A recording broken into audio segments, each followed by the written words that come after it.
Umva aka kantu. Rura yatumije MTN Rwanda ngo isobanure uko iri gukemura ibibazo bya serivisi zagoranye.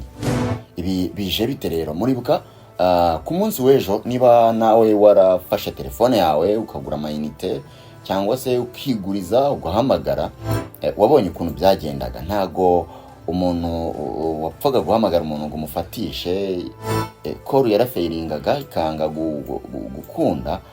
Ibyo bintu rero umuntu yabanzaga kugira ngo ni kwa kundi bisanzwe by'ama network y'ahantu ari wenda, ariko byaje kugaragara ko ari igihugu cyose, kubera yuko niba mwarakurikiye ku mbuga nkoranyambaga abantu benshi barapostingaga bari kubazanya bati icyo kibazo namwe cyabagezeho, ati ese wowe umuntu uri guhamagara uri kumubona mu by'ukuri. Byaje kumenyekana rero ko ari igihugu kiri mu gihugu hose, by'umwihariko ku bakoresha umurongo wa MTN Rwanda. Nuko nguko byaje kurangira rero ari ikibazo gikomeye cyane cyavutse mu gihugu, aho hari abantu benshi serivisi zabo zapfuye, gahunda zabo zirapfa kubera ko guhamagara nyine bitari biri gukunda. Ariko rero ntago byaje kurangira aho ngaho, kuko iyo ni serivisi mbi cyane yagaragaye ku munsi w'ejo. Rero ibyo ngibyo ntago ikigo cy'igihugu cyangwa se urwego rw'igihugu rushinzwe kugenzura imikorere inzego zimwe zifitiye n'imirimo ifitiye igihugu akamaro cyangwa se Rura, ntago rwari kubyanganira, ahubwo byarangiye rutumije sosiyete y'itumanaho ya MTN Rwanda SER kugira ngo isobanure ko iri gukemura ikibazo cya serivisi zayo zitari gukora neza. Uti biteye bite rero? Tariki ya 27 Nyakanga 2025 MTN Rwanda yatangaje ko yahuye n'ikibazo tekinike mu gihugu cyose kiri gutuma guhamagara ndetse no gukoresha code cyangwa se USSD zayo bigorana. MTN Rwanda mu itangazo yagize iti itsinda tekinike ryacu riri gukora byihuse kugira ngo rigarure serivisi zose. Twiseguye kubw'ingaruka byateje kandi tubashimira ukwihangana kwanyu. Kuva munsi rero kugeza ku munsi w'ejo ku itariki ya 28 Nyakanga, abakiriya benshi ba MTN, nanjye ndimo, nawe urimo, n'abandi benshi barimo, basobanuye ko bahamagara bagenzi babo bakabwirwa ngo iyi nimero ntibaho. Uri kumva? Ntibaho, kandi ubizi neza ko iriho, nyirayo rabeze neza ntiyapfuye, nayo simkadi ntibayitemaguye ntibayijanjaguye, iri ariko bakakubwira ko iyo nimero itabaho, kandi wenda nimugoroba cyangwa mu gitondo wari uri kuyihamagara. Ibyo rero niko byari biri kugenda, cyangwa se bajya boherezanya ubutumwa bugufi, nabyo ntibikunde ntibugende. Nijoro rero ryo kuwa 28 Nyakanga, bwo ni ku munsi w'ejo, Rura yatangaje ko yamenye ibibazo biri muri serivisi za MTN Rwanda birimo guhamagarana bigoranye. Biranashoboka ko n'aba bayobozi bo muri Rura nabo bahamagaranaga ubwabo bikanga. Ni ikibazo cyageze ku bantu bose wenda uretse bati rero kutoherezanya ubutumwa bugufi, kudakora kwa code n'ibijyanye no guhanahana amakuru hagati y'abatanga serivisi, ibyo byose byaragoranye.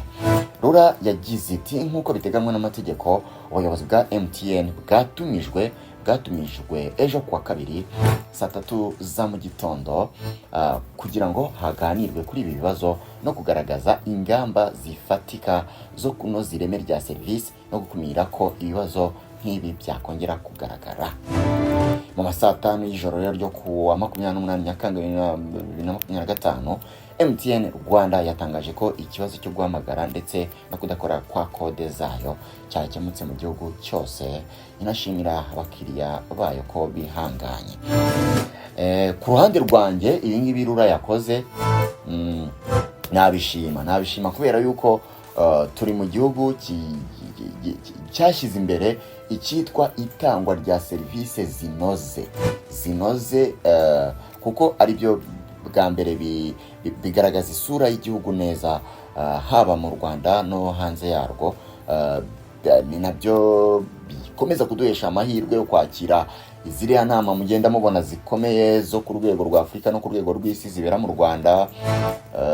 Nibyo kandi ibyo ngibyo bituma igihugu cyinjiza amafaranga menshi. ejo bundi nahoze nsoma imibare yo muri 2022 ya RDB igaragaza ko hari miliyoni zirenga 455 z'amadolari zinjiye mu gihugu muri uwo mwaka wa 2024, zose ziturutse ku nama zakiriwe, ku nama mpuzamahanga zakiriwe mu Rwanda cyangwa se zabereye mu Rwanda. Urumva ko rero ntago waba utanga serivisi mbi, ufite amahoteli atanga serivisi mbi, ufite ibigo bigiye bitandukanye bitanga serivisi mbi, ngo izo nama abo banyamahanga bemere kuza gukorera inama mu gihugu cyawe. Abashora imari ntago baza gushora imari mu Rwanda, abakerarugendo ntabwo baza bazi ko serivisi zanyu muri icyo gihugu ari mbi mu by'ukuri.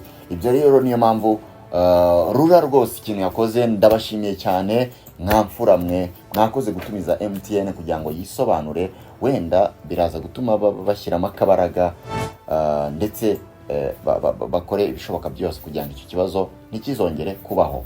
Nibyo bakosoye, babikemuye, ariko rwose MTN please mudufashe rwose ibyo bintu nibyongere kubaho rwose, kuko hari gahunda nyinshi z'abantu ejo zapfuye. Hari nk'umuntu wenda wari kurya ari uko avuganye n'umuntu runaka akamwaka udufaranga, icyo urumva birumvikana ntago yariye ko ntibabashije kuvugana. Hari nk'umukobwa wari ugiye kwisurira sheri we, wenda ategereje ko ahamagara uwo agiye kureba bakavugana hamusanga, cyangwa bakagira ibindi bumvikanaho mbere y'uko ahaguruka. Ibyo byose ntibyakunze. Ni ibintu byinshi byagiye byangirika. Ubwo rero ni ibintu byiza cyane kuba RURA yahamagaza MTN kaza kubazwa inshingano zayo itubahirije. Hagati aho rero mu yandi makuru, ariko mbere yuko nkomeza banza ukande kuri subscribe nyabo. Reba aho hasi, ureba ahantu handitse subscribe kandi aho n'ubundi ntacyo biri bugutware, nta mafaranga bisaba, n'ubuntu gukandaho. N'ubundi kuba wafunguye ikiganiro wari ufite data, wari ufite bando, rero izo bando wanazikoresha ukandaho, ntacyo bitwaye habe na gatoya. Dukomeze kubaka umuryango mugari w'icano. Mu yandi makuru rero, reka mubwire ko RDF yasezereye mu cyubahiro abasirikare bagiye mu kiruhuko cy'izabukuru.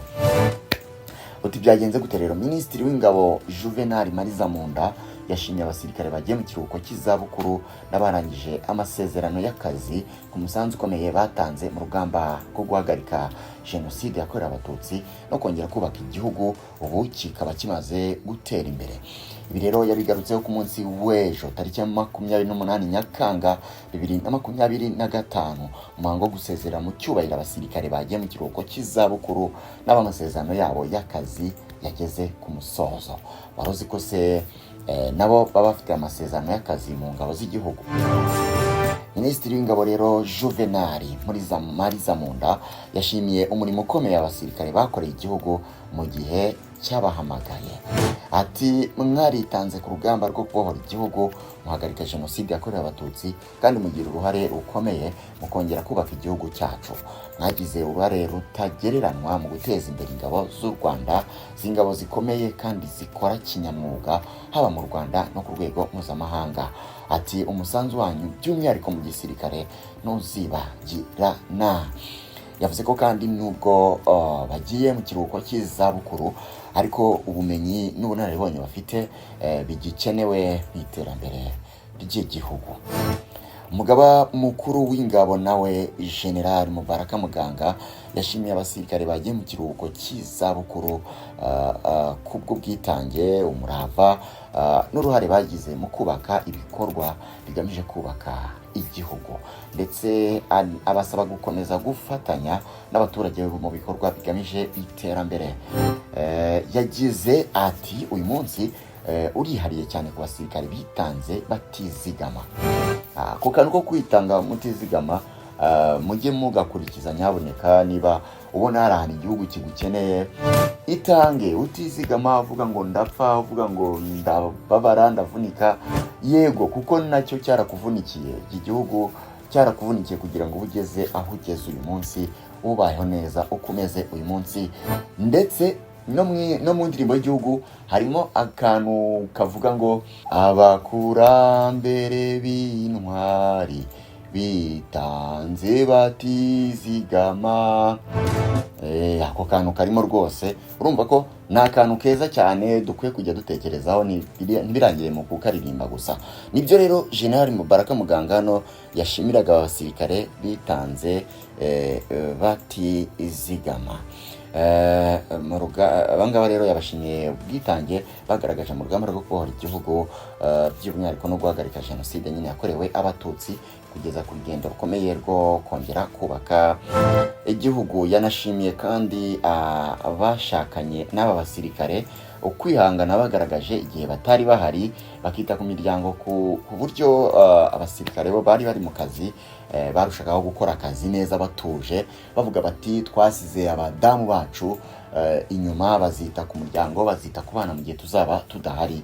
Ni ibintu by'agaciro cyane, nabo kushimirwa, kuko nabo baba barafashije igihugu mu buryo bumwe cyangwa ubundi. Witwa Retired Major General Wilson Gumisiriza wavuze mu mwanya w'abagiye mu kiruhuko cy'izabukuru, yavuze ko hashimiye urwego rwa RDF iriho n'umusanzu batanze mu kugira ngo ihagere. Yahamije kandi ko ubuzima bagiyemo buzakomeza gukorera igihugu binyuze mu nzira zitandukanye. Ibirori rero byo gusezera kuri aba bajenerali n'aba ofisiye byabereye ku cyicaro gikuru cya RDF ku Kimihurura, mu gihe ibirori by'aba sous-officier n'abandi bafite amapeti ari munsi yaho byo byabereye ahakorera diviziyo zitandukanye za RDF mu gihugu.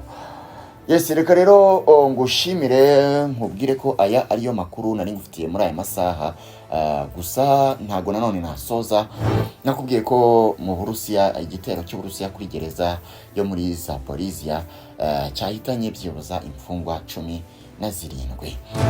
Umuyobozi w'ibiro bya perezida wa Ukraine Andriy Yermak yavuze ko igitero cyo kwa mbere nimugoroba ari ikindi cyaha cy'intambara cyakozwe n'ingabo z'Uburusiya.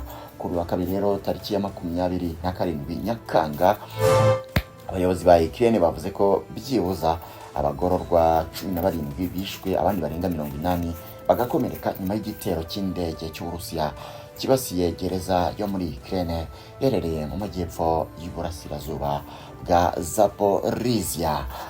Reka rero iby'iki gitero mbisoreza ngaha. Intambara yo irakomeza rwose, abantu barakomeza gupfa nk'ibisanzwe, abandi bakomeze gukubitika.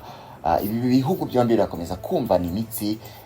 Nkwibutse ko Donald Trump yatangaje ko ahaye Putin iminsi 50 yo kuba yahagaritse intambara, akashyiraho akitabira ibiganiro, ariko Putin nawe ntago aragafuka imvugo rimwe, nawe yahise amubwira ko ashobora kuba ari gukina n'ikipe atazi. Wowe urashaka gukanga Putin? Wowe uzi intambara yarwanye, wowe uri kurya mayoneze ziwanyu? Wowe uzi igihe wowe papa wawe yari ari kubakisha, afite amashansiye, afite ama etage yubakisha muri Leta Zunze Ubumwe za Amerika, icyo gihe birumvikana wowe wabyukiraga ku mugati, za mayoneze, za baga, ibintu by'ibidufu biri aho ngaho. Mu gihe Putin we ababyeyi be bari gushira, bari kwicwa, abo mu muryango we bari kurangizwa, bari kurimbukira mu ntambara ya kabiri y'isi. Urumva ko ntago mwakuze kimwe, ntago rero uri umusivile, ntago wamukanga.